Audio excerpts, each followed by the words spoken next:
Hi, I'm Sandy Schreck here, Customer Education Coordinator for Limbush Roses. And today we're going to look at a spiral hand-tied bouquet using these fabulous pink Mondial roses.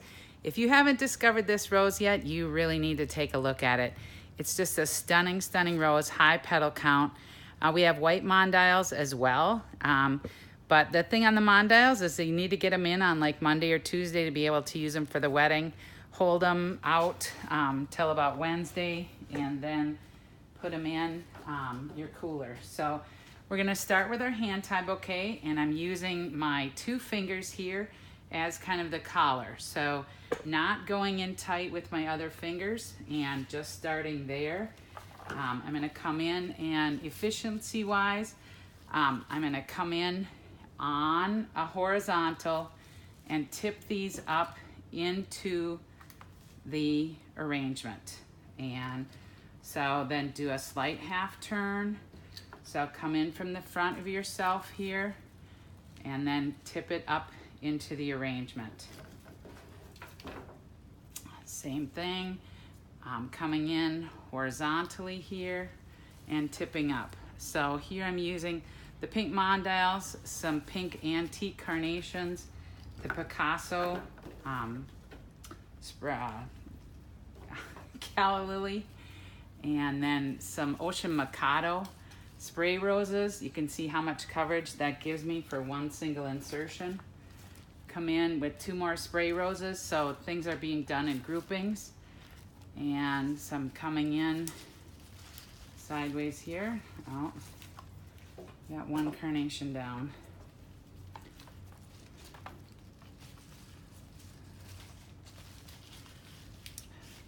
So you can see how that's coming together. And we just do a little bit of a half turn.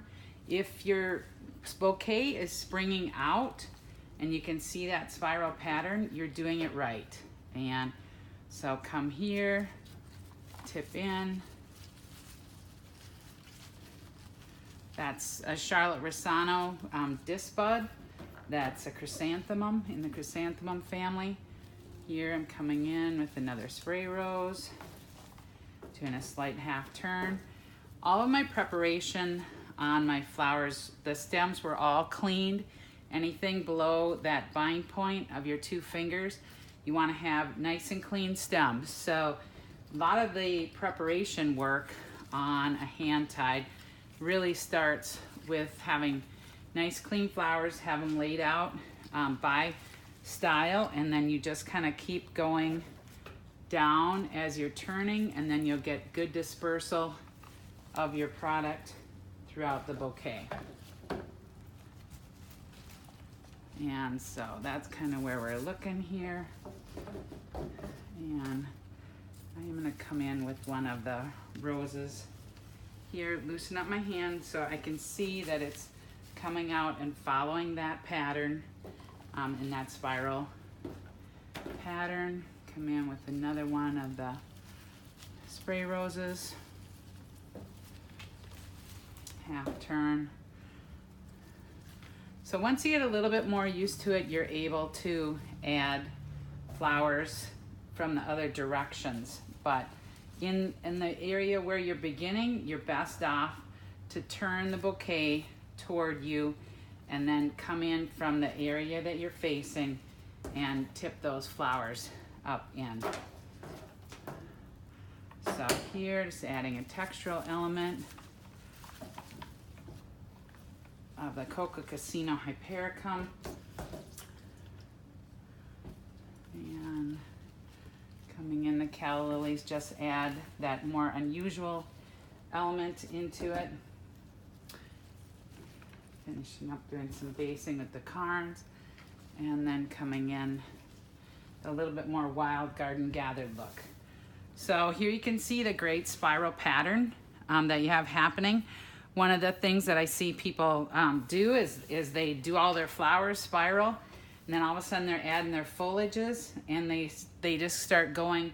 And if you can see your stems and you see X's in here, so you can see how that's coming from a different direction and it forms an X, that is incorrect. So you're gonna get great spread just coming in and Just coming, and the foliages, I can take about the 3 different kinds and just do it in one insertion so that I'm being efficient again with my labor.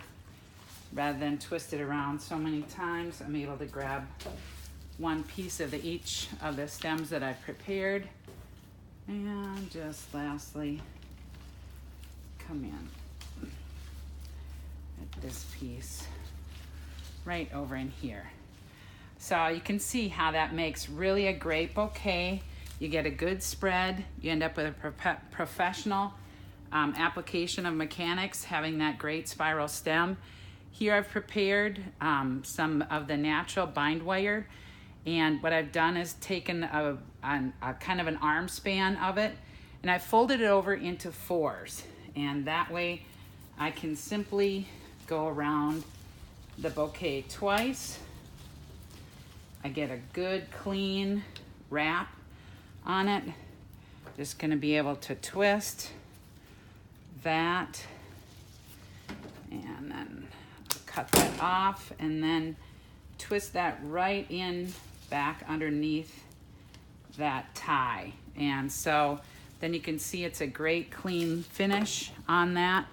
So then you cut off your stems. Today I'm using one of our Oriental shears, and this is something available here at Lembush. Kind of a tool crazy person, and so this is one of my favorites. It sits really great in your hand, and then you can see the bouquet in that spiral fashion then will stand by itself if you've done it right. So I'm Sandy Schreck. I hope you enjoyed this tutorial on how to do a spiral hand-tied bouquet.